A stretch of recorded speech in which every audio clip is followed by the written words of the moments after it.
What's up, y'all? Gustavo Lopes here with the first video for my channel where we'll be talking about everything Revs related, soccer related.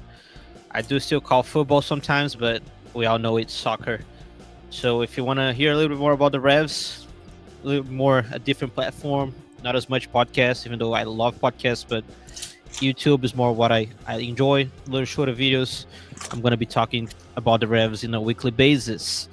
And for today, for my first video, I brought my dear friend Caleb Pongratz. Caleb, thank you for joining me. Thank you for having me. I'm excited. Let's talk Excited. Revs. Yeah, let's talk about Revs. Who does not love talking about the Revs? Preseason going on, 3 games already happened. Plus a lot of signings, a lot of different things that happened in the past few days. And Caleb, who covers the Revs way more than I do, actually, he's way more into the news and the day to day as an insider than I am. He's going to be here to talk with me. So, 1-0 against Austin FC, 1-0 against St. Louis, and a 3-3 draw against Houston Dynamo. Those were the 3 games that the Revs had that we know of. Maybe they had some more and we don't know. But especially more, if I'm not mistaken, 14 signings. Did I got that correct? Yes, I have 1, 2, 3, 4, 5, 6, 7, 8, 9, 10, 11, 12, 13, 14 on the dot. 14 signings. I got that correct. That happened this year. So let's start by that. Let's start talking about the signings, right? Caleb, which one is the signing that you enjoyed and do you like the most to see, and which one do you have the most questions about?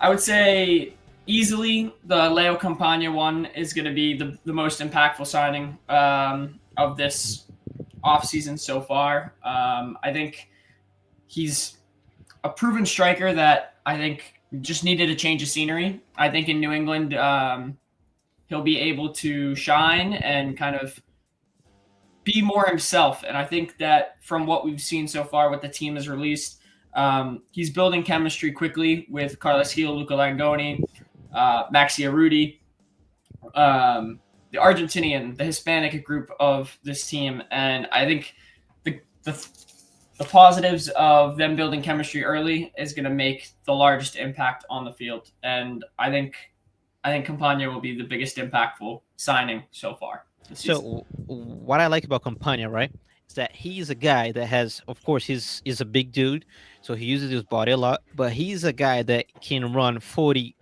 35, 30 yards from outside the box to get into the box. We saw him doing that a lot in Miami. I think the biggest one that I remember is the Leagues Cup final against Columbus, where he ended up missing the goal, but he does that huge sprint late in the game on overtime. Mm-hmm. And he's a guy who searches for the game. I don't know what's the right word for it, but he's a guy that fights for the ball. He's a guy that comes back and try to help the creating part of the field, which I think is where Vrioni didn't work out very well. Like, if the ball doesn't go to Vrioni, you wouldn't see him. You wouldn't see the announcer saying his name during the whole game, right? So for you, where did the experiment Vrioni or the Vrioni experiment went wrong, and what is a good thing that we can take away from this?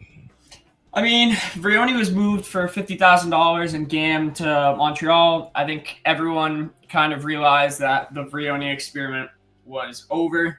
After bringing Campagna in, it's a like-for-like replacement. I mean, I think the Revs were smart to get out of the deal. Vrioni last year had 9 goals, 1 assist. They bring in Campagna, who had 8 goals, 3 assists, and less games played. Not a DP, which is also huge. So New England opening up a designated player slot in this offseason is fantastic. They now have the ability to choose which path the club wants to go in, whether it's 3 DPs or the 2 DPs and 4 U22s, 3 DPs, 3 U22s. I don't expect them to make a signing, though. I was told that they have close to $300,000 in cap space remaining. So if they're going to make a DP signing, if the Ganago loan that is coming doesn't work out, that move would happen in the summer. Yeah, we talk about the Ganago just a little bit, but I like also the idea of having Maxi Uhuti as a backup. I like the guy. I think he's a pretty good striker, a decent level to be a backup. Of course, he's not a starter. He made like less than 10 games with Atletico in Argentina this past year, but he's a guy who's been played here before. He's a guy that has some name, and I actually like him as a backup, right?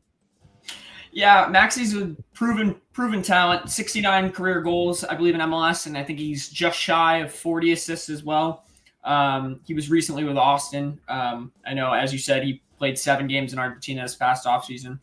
Maxi's someone that brings versatility, and when I got the news about the Maxi signing happening, it kind of made sense because Caleb Porter loves a hold-up striker, and Giacomo Vrioni didn't fit that mold, whereas Maxi Arudi fits that mold.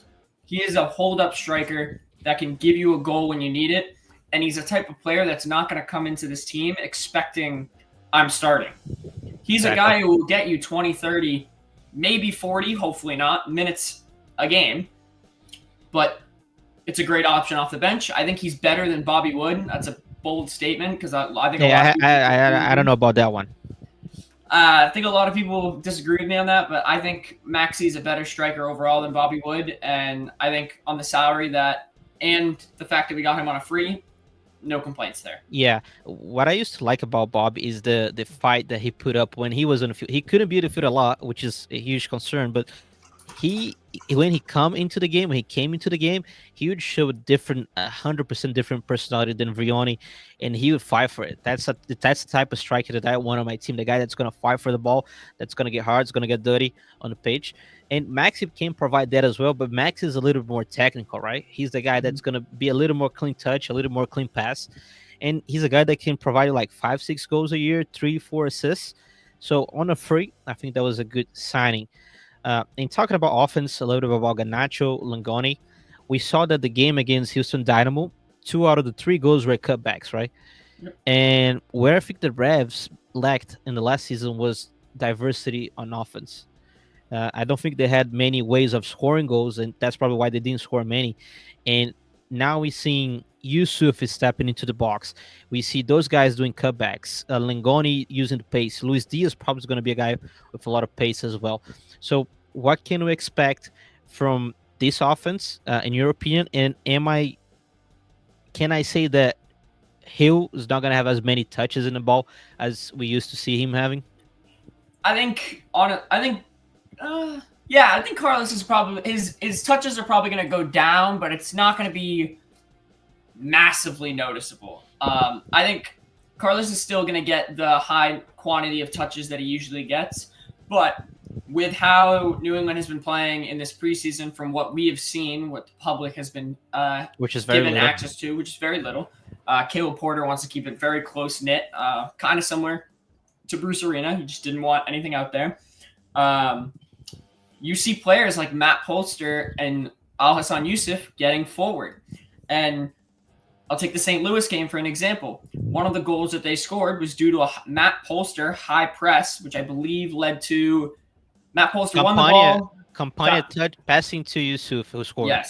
Yes. So that's your 2 CDMs combining with your striker at the top of the box. Like that's pretty massive. And with Yusuf and Polster looking to get more forward, it allows more of an attacking threat going forward. And I think this New England team will be lethal and have the fight in them. Whereas the team last year, they only scored 37 goals, which was the lowest in MLS, and they allowed 74 goals. So obviously defense wins championships, but you got to score goals if you want to win games. So that's what the Dallas Mavericks said. But I don't know if you're going to remember him, but Yusuf reminds me a lot of a Brazilian midfielder called Paulinho, who played for Tottenham and Barcelona. I remember him more when he played for Corinthians when they won the Club World Cup against Chelsea, which is that second midfielder that's not a holding midfielder, but he's not a creating midfielder as well, that steps a lot into the box as a surprise guy, that when you less expect, he's going to be inside the box. The goal against St. Louis, he is literally in the penalty mark, as if he was a striker, and then he scores in a Campania pass. So when I say the Carlos Hill's pass is going to go down, or touch is going to go down, it's because you have a guy like Yusuf that gets the ball a lot. You're going to have a lot of creating guys like Langoni, Tommy Chunkalai when he comes back. Ganacho is a guy that also likes to have the ball. So I don't think Carr is gonna have all the responsibility of like creating all the chances for the team, if you know what I mean. No, I agree. I think this is going to be the first year where Carlos Heel isn't leading a stat by an egregious amount. Sure. Every year he's always high and beyond in when it comes to assists leading within the club. I mean, looking at the stats of last year, I believe Carlos had 10 assists, I believe, last year. The year before that, he had 14. It's kind of gone down in a slight margin, but with more and more lethal threats coming into this team, it's his stats are just going to go. They're going to be more spread out. Yep. So it's a kind of waiting game. You kind of have to wait and see. He went for, and just to double check that, he went 14, 15, then 10 on assists. So And I think now at least what I see is that he's gonna have a lot more assists on high balls because now the team has an actual threat on high balls with Campania, Fofana, Ceballos, Brandon Bine, also a guy that likes to score headers. So which for me was one of the biggest issues. The high ball seems that's gonna be in favor of the Revs this year at least. yeah, I think New England's going to be completely different. More tactically on set pieces. I think they, with the aerial threats now, they have the ability to be more inventive going forward. Whether it's on free kicks, whether it's on corner kicks, on most chances you see Carlos Hill free kick. I think Yep. now you're going to see more chances where Carlos doesn't go for goal and rather I'll put a chip ball into the back post because you have Brian Ceballos, you have Mamadou Fofana, you have Maxio Ruti off the bench, you have Leo Capagna, you have guys like Ganago. I mean, Ganago's a small guy, he's 5'9", but every journalist that Seth has spoken to, journalists that I've spoken to, Ganago is a strong guy. Like he's an aerial guy. He's built to battle. He's gonna go up and get those headers just as much as anyone else. Yeah, I don't know what to think about him. Yeah, I haven't seen much of him. We talk about him in a little bit, but I just want to mention that with those aerial threats, now we're gonna have the fullbacks. They're gonna have chances to create assists, which was very little last year. I remember towards the middle of the season, when I believe Brandon Bay gave his first assist. Kelly Porter went in the press conference and said, "The way my team is supposed to play, it shouldn't take this long to a fullback to give out an assist." So I think that's also going to benefit the fullbacks. I say that a lot. I don't trust the left back as of right now. I think Peter Miller is a great guy. He's has a lot of potential. He's pretty fast, but I don't trust a 16, 17-year-old kid to be my starting left back for a team that wants to make the playoffs. I don't know how you feel about it, but my left back is my main concern at this point. I think it's kind of like a situation where you just kind of have to watch and wait and see, if you know what I mean. Peyton's 17 right now, on his 18th birthday in November. It wouldn't shock me if he's getting phone calls for Europe. Would not shock me in the slightest. However, I think if a phone call comes from Europe, he will go. A lot of the preseason game film that we've seen, Will Sands has been the one starting at left back. Yep. In all three games, I believe, if I'm not mistaken, from what I have seen. At least the first two. Yes. And I think a lot of people kind of went into the Will Sands trade thinking that New England lost that deal. And a lot of people thought Will Sands is not that great of a player. He's a very talented outside back. And I think if he gets an opportunity to play outside back, if Peyton Miller isn't the option at left back, New England should feel excited about it. I think he's a good option. He's on cheap money and he's expressive going forward. He's willing to get the ball in.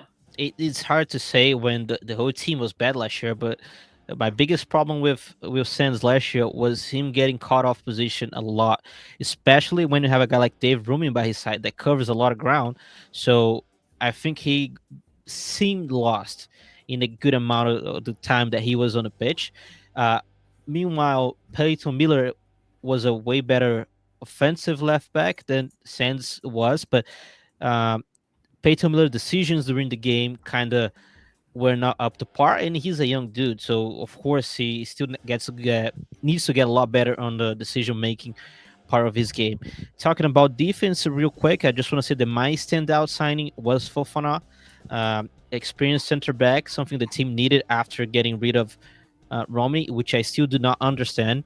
But he's the reference for me. I think whoever plays alongside him, and there's a lot of people fighting for the second center back job, gonna have to look him up as a reference, as a guy to copy and go by his command. I think even Ivacic said he's the guy. He's the guy that makes everything calmer for the goalkeeper, makes everything calmer for the back line.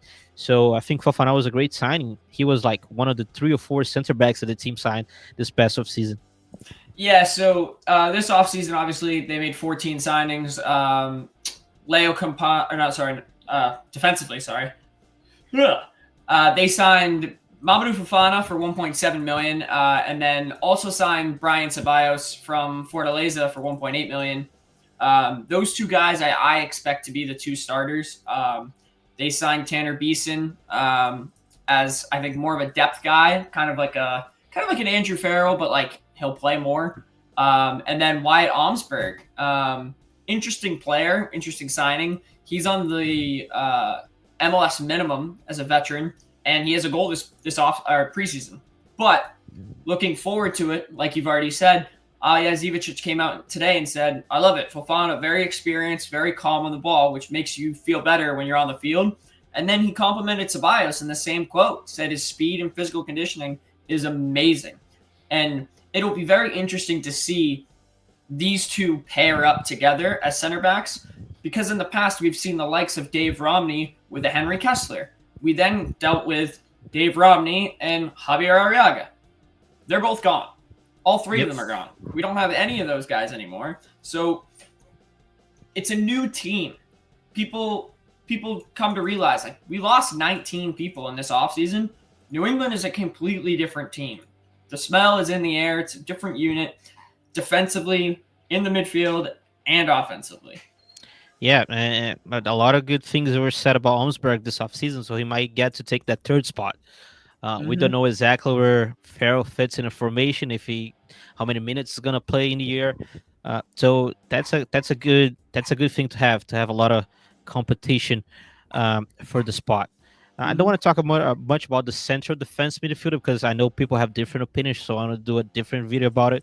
Talking about Matt Polster, which is a guy that I like. A lot of fans are heated about him. I don't understand a lot of why, but he's my starting center midfield for now. First midfielder, holding midfielder, as you guys would say in US. In Brazil, we say the first defensive midfielder. I like how the team is looking up front. A lot of good variety. And I'm very excited about the season. I don't know about you, but I think Curtin Alpha deserves the credit. I criticize him a lot, but he deserves the credit of what he done this past offseason. I 100% agree with you on the Polster part before, because I want to get my part in there for that. Matt Polster is definitely the best defensive midfielder on this team. I think Yusuf is an 8. I know you're going to get into that later on in another video, but Matt Polster should be the guy and shouldn't be receiving the hate that he is. Now, continuing on. Curtin Alfo deserves high praise. High praise. He's had a unbelievable offseason. I think every signing has hit the mark so far. I think once we see the production on the field, the cogs will start to turn in New England's fan perspective on Curtin Alfo. He got a lot of hate last offseason. Deserved? I would say it was deserved. Some of it was definitely deserved. But I think this offseason, I think he's made the moves to make his team. I mean, you got to really think about it. His seat's on fire right now. If he doesn't produce just as much as Caleb Porter, Curtin Alfo's job is potentially there on the line too. As well, yeah. But I think this offseason he's done well with his signings. I think you should 100% deserves all the credit for the Esmir Baraktarovic move. That's completely on him. I think that was a great decision, great move. And I'm excited. I think this offseason's gone well so far, and it's only up from here. Yep. As Caleb said, we don't expect any more signings at least now. I would say they're gonna maybe sign a DP in the summer, which is probably what's gonna happen. But that's the team that's gonna start the year. The Revs has two more games in the preseason, if I'm not wrong. One against Atlanta United and one against Hartford.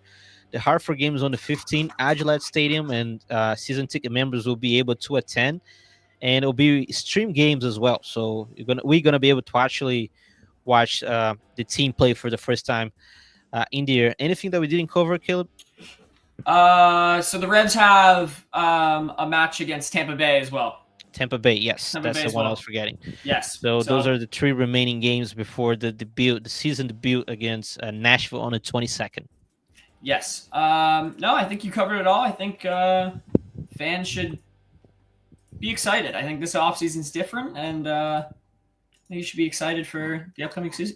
Yep. So that's pretty much it. I'm gonna do a lot more videos talking about, of course, the news.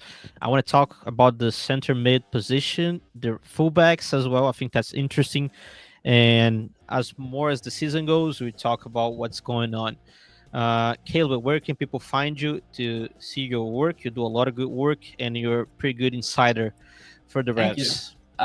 You can find my work at Prost International. If you go to Prost International, go to the Eastern Conference tab and click New and Revolution. You can see all my articles there. For my everyday news, you can find me on Twitter or X at Caleb Pongratz 10 or at Blue Sky at Caleb Pongratz. I'm very online, so. Yeah, I try to use Blue Sky, but I always forget. X is still the thing for me. As you guys probably know, I work in Also Radio USA, broadcasting the games in Portuguese. So if you want to listen to me in Portuguese, that's where I'm going to be at. I'm also covering the Revs and Brazilian football at Pitchside Brazil, Pitchside US, actually, covering the Revs, covering the FIFA Club World Cup. So you can see me there, and also on my X at Soccer with Gus. All right, guys, thank you. Comment if you guys agree or disagree with us and what you like to see, so we can talk about it in the future. Thank you so much, and have a good one.